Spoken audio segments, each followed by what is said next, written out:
Hey everybody, welcome to the Rochester Press Box. I'm Tariq, Spence filling in for Bill Pucko. Kevin Oklobzija just told a story we cannot repeat on the air, but it's good to have you. Hey, great to be here. There's a tease for people. Maybe for some unedited show somewhere down the line. Well, anybody who watches this show knows that all the best stuff Kevin does happens off the air. This is true, but I don't think it'll ever see the light of day. I'm kind of worried about that. And of course, the Toronto Blue Jays, no baseball yet, as of right now. Well, yeah, that's just it. After what happened earlier this week, I figured, well, why not put a professional baseball jersey on TV, because you won't be seeing it for a little while. Well, we'll see. I don't know. As of we're recording this right now, who knows where negotiations go? But right now, they're not going so well. You hate to bring up sort of these political discussions, but we have them all the time when it comes to sort of sports. What's going on with the Ukraine and Russia? I want to get your thoughts, Kevin, on all this affecting the sports world going forward. Everything from the NHL, basically talking down about all the violence that's taking place, and every other sport doing the same thing. Well, it's especially impactful in hockey. I mean, some of the biggest stars are Russian. Alex Ovechkin, Evgeny Malkin. Artemi Panarin. What do they say? Mm-hmm. I mean, if they come out and condemn the actions of their country and their president, then what danger does that put their family in? Mm-hmm. Most of whom are, still back home. Or if they're silent, now everyone here is saying, "Wow, you just don't care." They're in a very tough spot. Very tough spot. Ovechkin went on Instagram a couple years ago and started the Putin campaign or something when there was an election in Russia, and so I mean he's already in the past publicly supported, and Malkin signed that same thing. But now they're both backtracking a little, saying or doing their best to say, we're athletes, we're not politicians, and we're not in the army. And what do they say? It's very tough. I mean, this is a very politically charged discussion going forward. We are dealing with people's lives. We're all dealing with individuals. Even in boxing, I think that a couple brothers in boxing have decided, you know what, I'm going to go and take up arms in the Ukraine. So this is a really politically charged discussion. So that you'll hear people say stuff and not say anything, Duffy. Well, I mean, but that's just it, right? Like, you can... It's funny, the whole stick to sports crowd all of a sudden doesn't want to stick to sports anymore, right? Like, they're going to applaud or boo people based on their opinion of their home country. And look, it's a complicated situation. I will say this. It is the easiest way to people's hearts, we've seen this throughout history, is through sport, right? And they're hurting Russia. They're taking World Cup games away. They're taking tennis events away. Look, the IIHF, International Hockey Federation, is they've taken Russia out of international hockey, which is a huge deal, especially to Vladimir Putin. You've seen his, kangaroo court hockey games. He was just heartbroken with, TJ Oshie scored about 8 times in that shootout, and the U.S. finally won in the 14 games. But here's the thing. I mean, this is new to us in this generation. It's not new, especially when it comes to hockey. I mean, Sabres legend Alexander Mogilny legitimately had to be snuck out of the Soviet Union in the trunk of a car. The miracle on ice is the miracle on ice because of the Cold War. And that's just it. If you look back throughout history and global conflict, right, there are always sporting events, no matter what the conflict, that are tied to everything that is going on. Jesse Owens in Nazi Germany, you brought up the miracle on ice in Lake Placid. These, the water polo match that gets talked about over and over again in the Olympics. Like, these things matter to citizens, and if you want the hearts of those people, if you want them to see that their things are not going right, sports are the way to do it. Which is interesting, too, because we talk a little bit about making whatever sport we're talking about a global sport. Well, when you make it a global sport, you open up whatever's going on in the globe to those stars that have now become a centerpiece to whether it's hockey, baseball, football, whatever it may be. So now you are starting to bring in the issues that their country is dealing with, which makes this a bigger topic. Exactly. And people, I mean, we're worried about baseball and is there going to be a season? People in Ukraine, their homes are being blown up. Yeah. I think of Sergei Klementiev, who was an American on the '96 Calder Cup team from Kiev. I don't know his fate. I don't know what he's doing, and I don't know where he lives now, other than I believe he's back in Ukraine. So what's happening to him, his family, and all the people that know him and care for him and their friends, and it's... What do you do? But he brings up a great point. You brought up the Klitschko brothers, right, that are in Ukraine fighting right now. You bring up folks that you met and knew doing amateur stuff. That also helps bring things home, right? It hits home that these athletes that have become global stars, this is what's happening in their world. If you don't have that personal connection for someone that you feel that you care about because of athletics, well, then it doesn't hit you as hard. How many people in Rochester haven't gone to the Ukrainian festival once? Yeah, exactly, right? It's those little things that insert themselves in your life that you now take stock in what's happening. And again, I think all of that, when it comes to investing yourself outside of what's happening in this world is a good thing, and sports helps provide that. I don't think we can no longer shut up and dribble anymore. We have to talk about these real issues affecting real people every day. Coming up next, Buffalo Bills. Could they be coming back to Western New York's Rochester area? We'll find out next.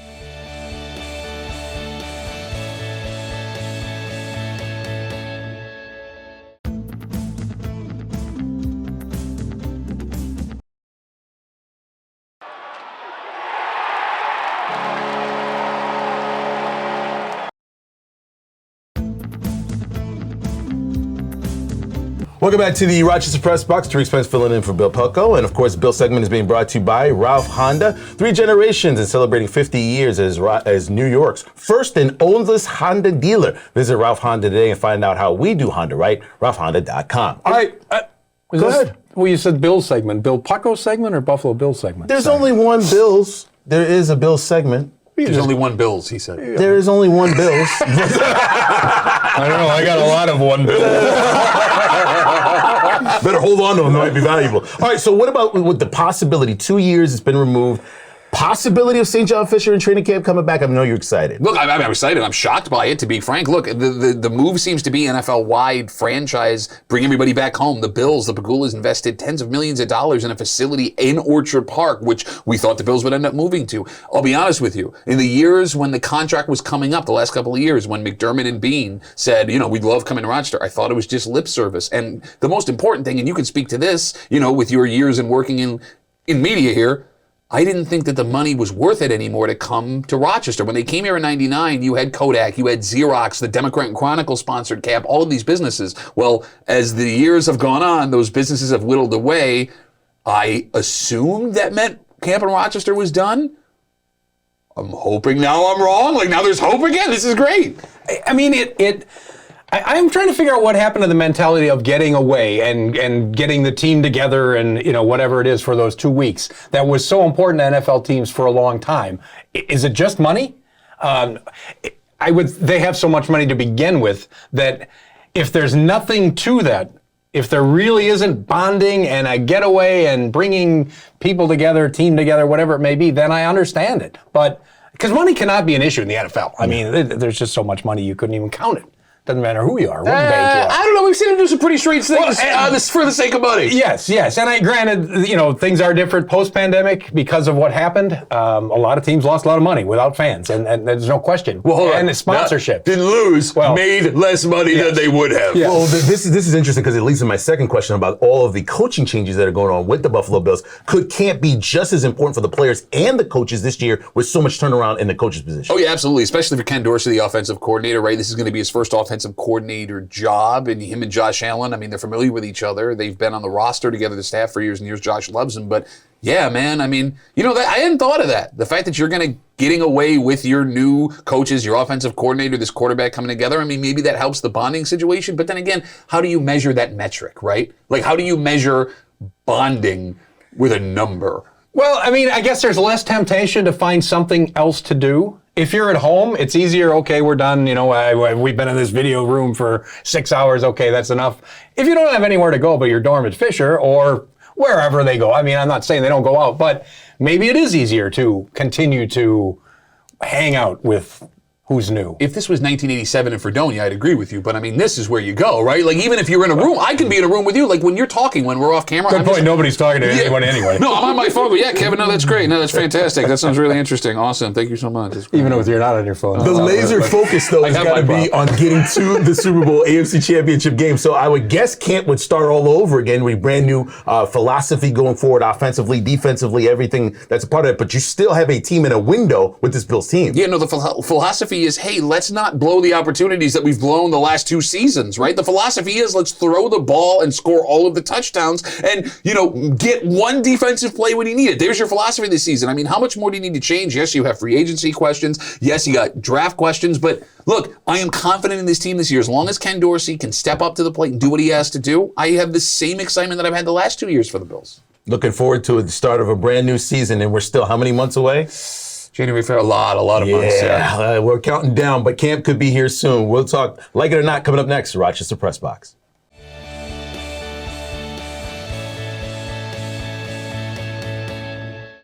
Here's the Press Box trivia question brought to you by Market View Liquor, where exceptional customer service meets an extensive selection. Jefferson Road at 390.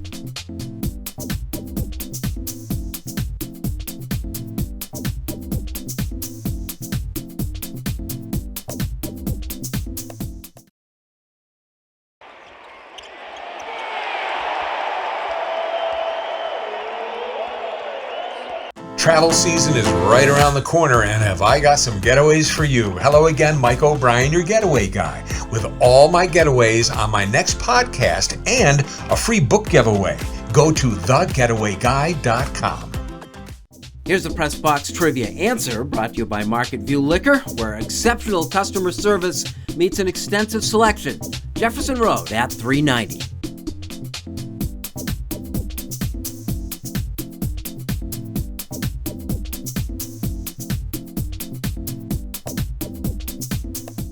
Are you facing criminal charges from a DWI and feel that you never imagined it could happen to you? Contact attorneys with years of experience as prosecutors and defenders. Contact Ganguly Brothers Law today for a free consultation. You can put your trust in us.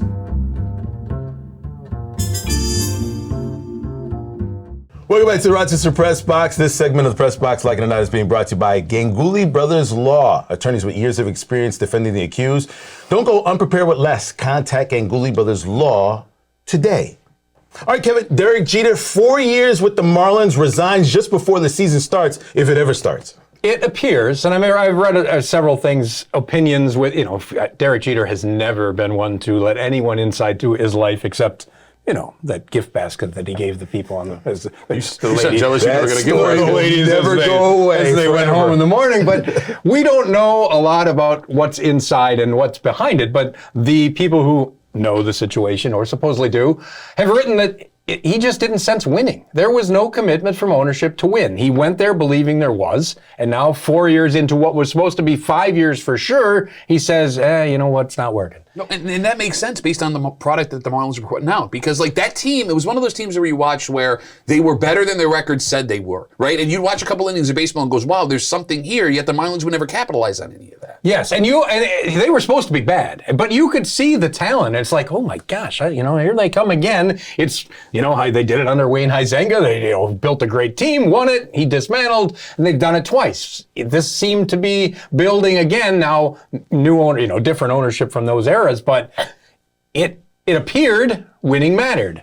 If Derek Jeter leaves, who wanted, played for the winningest franchise in baseball history and wants nothing to do but win, I can see why he'd say, Yeah, I understand, but it does leave some hope for Yankees at Old Timers Day. So yeah, you might see a Derek Jeter appearance. If it's not like he can say he's busy these days. How does he not join the Yankees? I don't know. I mean, that's a really good question. How does he not join the Mets if they were interested in getting a GM themselves? But at any rate, we love to win. We love the win. I wanted to ask you, Duffy, your thoughts on this MLS signing a player, 14 years old. His name is Maximo Carrizo. I hope I'm correctly saying that. He would be a freshman in high school. Can we please stop doing this? How many times do we have to do this to preteen and teenage kids with professional sports in America before we go, hey, bad idea, because there's a kid that we all knew really well, and you have no idea where he is right now. Freddie Adu. You remember Freddie Adu, right? Same situation. 14-year-old kid was going to go play Major League Soccer. And he did play Major League Soccer. And he was a massive, by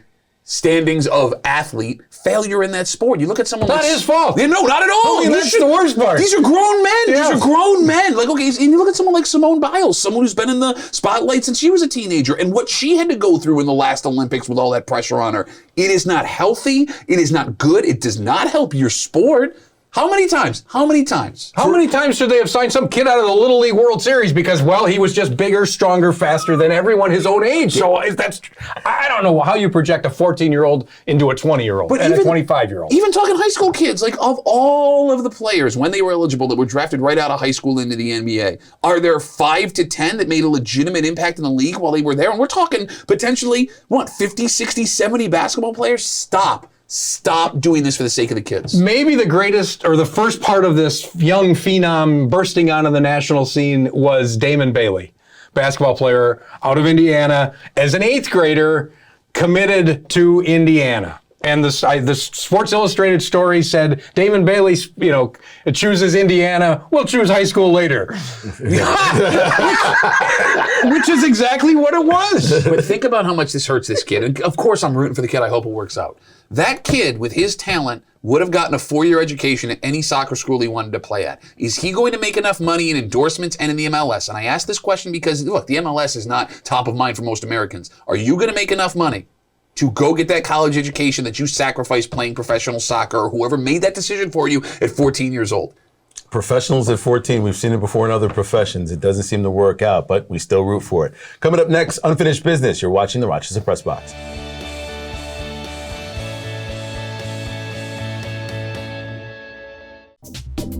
The Press Box Stat of the Week is being brought to you by McArdle's Restaurant in Fairport. McArdle's is open 7 days a week with dining available indoors and out, takeout and delivery. Come home to McArdle's.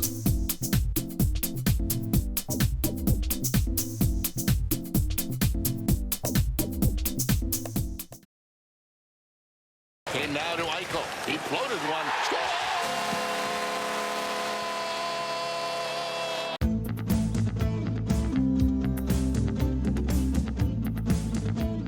Unfinished Business is brought to you by Greg the Roofer. Greg will meet or beat any competitor's price and can finance you with 0 down. Call today or visit gregtheroofer.com. Better roof, better price. Better call Greg today.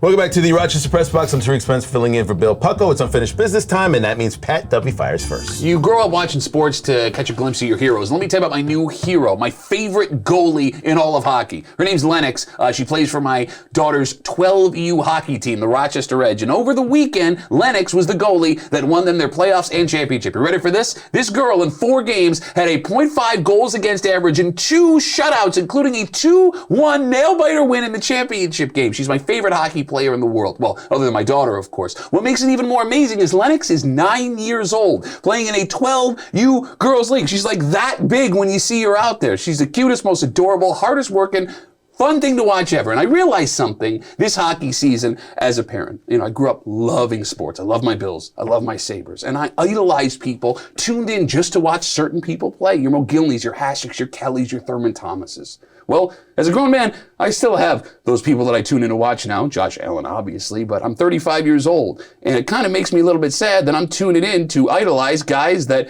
were in middle school or even elementary school when I graduated high school. The favorite players I have, the folks that I really tune in for now, are my daughter, and the girls that she plays hockey with. There's no one I idolize more. I love it. I get so into it. There is no more passion I have than I've ever had for any Bills playoff game, Sabres playoff game, nothing than the passion I have watching my daughter and her friends play. And I'm going to tell you this, I'm getting into the ground floor right now. When Lennox ends up getting a college scholarship and playing for the U.S. Olympic team in net, kid, you better call me because I talked about you when you were 9.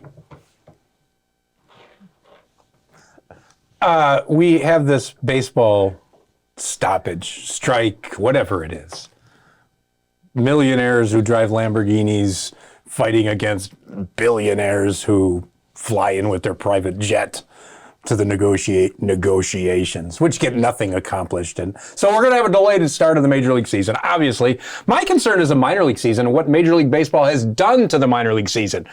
The minor league baseball, they've killed it in some cities, and other cities, even Rochester, we don't know what lies ahead. The Red Wings have an expanded season this year. They get to have fans. They get to play again.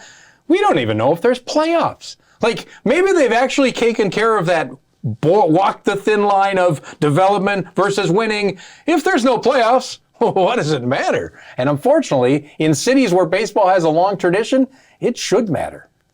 Everywhere you go, people do not want to bring politics and sports together, sports and politics. Yet everywhere you go, there seems to be this discussion of what's going on politically and the sports-wise. Well, in the world of the Ukraine and in the world of Russia, that's at the forefront now. Before that were mask mandates and mandates to get vaccinations. Before that has been rights for police brutality, equal pay for women, or a number of different things going on involving the war protests, whether it's Muhammad Ali or Jesse Owens fighting racism back in the day. At any rate, we always find a way way to bring politics and sports together. And now that it's on a global scale, we can't ignore what's going on around the globe. We have to understand we may not agree on all of these things, and sports cannot fix all of these things, but they can bring awareness to issues that are going on not just around your corner, not just in your state, and not just in your country.